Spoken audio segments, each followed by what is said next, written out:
Submersion. Ce mot lâché par le Premier ministre François Bayrou a incontestablement provoqué un sacré buzz cette semaine. Dans notre paracha de Bo, Pharaon a eu aussi ce sentiment d'être submergé, non pas par une immigration dérégulée, comme le Premier ministre français, mais bien par des hordes de sauterelles envahissant l'Égypte, dévastant toute végétation sur leur passage, la huitième plaie. Et la Torah raconte l'incroyable multitude de sauterelles qui a recouvert l'ensemble des terres égyptiennes, au point que les sauterelles masquaient les rayons de soleil, selon le Maharal de Prague. Et le Midrash justifie ainsi cette plaie. Les Égyptiens ont fait des enfants d'Israël, de simples paysans, occupés toute la journée à semer du blé et de l'orge, eux qui étaient des princes jadis, descendants directs des trois patriarches, Avraham, Isaac et Yaakov. Et selon le fameux principe de Mida Keneged Mida, celui de la punition miroir, Dieu a ravagé toute la végétation égyptienne, injustement travaillée et bonifiée par le travail des esclaves hébreux. Et devant cette catastrophe, d'une ampleur inconnue jusqu'alors, Pharaon va rappeler Moshe et Aaron et les supplier d'intervenir auprès de l'Éternel, le débarrasser de ces cohortes de sauterelles, non seulement innombrables, mais également d'une taille démesurée, puisque certaines sauterelles étaient aussi grosses que des oiseaux. Et Pharaon va utiliser un terme jusqu'alors jamais prononcé, la mort, puisque le souverain égyptien va supplier Moshe et Aaron ainsi, que l'Éternel enlève de moi cette mort-là, en parlant des sauterelles. Mais je voudrais partager avec vous deux questions que l'on peut soulever au sujet de ces sauterelles. La première, celle posée par Abravanel, ce sage italo-espagnol de la fin du Moyen-Âge, qui s'étonne de voir la plaie des sauterelles mise autant en valeur par la Torah, puisqu'elle figure au début de notre paracha de Bo. Et pour les plus érudits d'entre vous, selon Rabbi Houda, qui divise les 10 plaies en 3 groupes, Datsar Adash Be'achav, comme nous le lisons le soir de Pessah. Les sauterelles sont la deuxième des 4 dernières plaies du 3e groupe, Be'achav. Il aurait été plus logique, conclut l'Abravanel, de débuter notre paracha avec la grêle, Barad, première plaie du 3e groupe.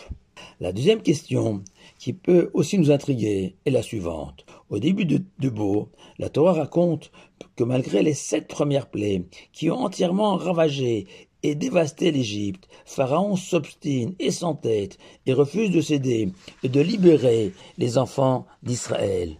Plus encore, la Torah rajoute que l'Éternel affirme qu'il a lui-même endurci le cœur de Pharaon, le privant presque de son libre arbitre, cette faculté de l'homme à décider de faire le bien ou le mal.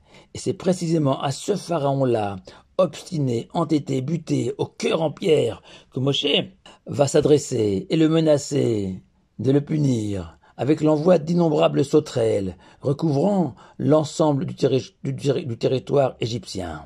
Et la question est, comment imaginer que Pharaon puisse céder devant une telle menace, alors que 7 plaies, tout aussi dévastatrices, ont déjà frappé l'Égypte sans que Pharaon ne craque. Et il est possible de répondre à ces deux questions en insistant sur la singularité de cette plaie des sauterelles, qui, contrairement aux 7 premières, qui relevaient toutes d'une dimension surnaturelle, fondée sur un dérèglement des lois de la nature, car jamais l'eau ne peut se transformer en sang, comme dans la première plaie. Jamais un pays n'a vu des nuées de grenouilles l'envahir, comme dans la 2e plaie, etc. Et ce jusqu'à la 7e plaie, où jamais un pays n'a vu de la grêle, où la glace et le feu coexistaient. Et qui plus est, que ces 7 premières plaies ont toutes été déclenchées uniquement par un simple bâton levé vers le ciel. Par contre, des sauterelles qui viennent et détruisent des champs, c'est une catastrophe naturelle qui, jusqu'à aujourd'hui, malgré tous les pesticides, hante les nuits des agriculteurs. De plus, la Torah raconte qu'après que Moshe ait soulevé son bâton, un vent violent venu de l'est de la terre s'est levé et s'est mis à souffler, propulsant sur l'Égypte ces myriades de sauterelles, donnant un caractère tout à fait naturel à cette plaie. car jusqu'alors, Pharaon pouvait s'imaginer qu'il existe une forme de séparation de pouvoir entre Dieu et les hommes, que le Tout-Puissant ne gère que le surnaturel. Par contre, au niveau de la nature, du naturel, du prévisible, du rationnel, Dieu a délégué les hommes, et lui en particulier, et qu'il n'avait donc aucune raison de libérer les enfants d'Israël. Avec ses sauterelles, le Saint béni soit-il a enfoncé un coin, ouvert une brèche dans la certitude de Pharaon. Et c'est la raison pour laquelle c'est uniquement pour les sauterelles que la Torah raconte « Vaïmaher Paro » qu'à la vue des sauterelles et des dégâts causés, Pharaon s'est dépêché, s'est précipité chez Moshe et Aaron pour les supplier de les chasser. Pourquoi? Car pour la première fois, véritablement, Pharaon a pris peur, voyant la nature et ses règles établies lui tourner le dos, en découvrant avec effroi que la nature, le vent, les sauterelles se sont retournés contre lui.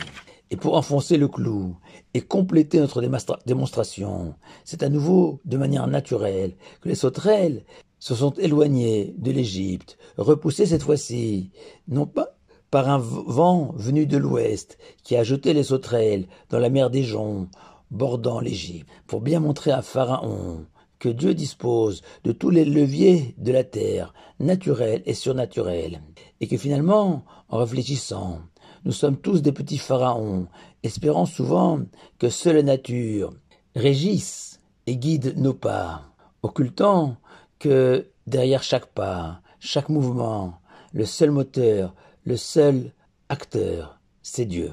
Alors, est-ce que concernant l'immigration, on peut parler de submersion ou pas? Comme d'habitude, je respecte les opinions de chacun. Par contre, pour les sauterelles, c'était effectivement une submersion souhaitée et voulue par le Tout-Puissant. Shabbat Shalom à vous tous.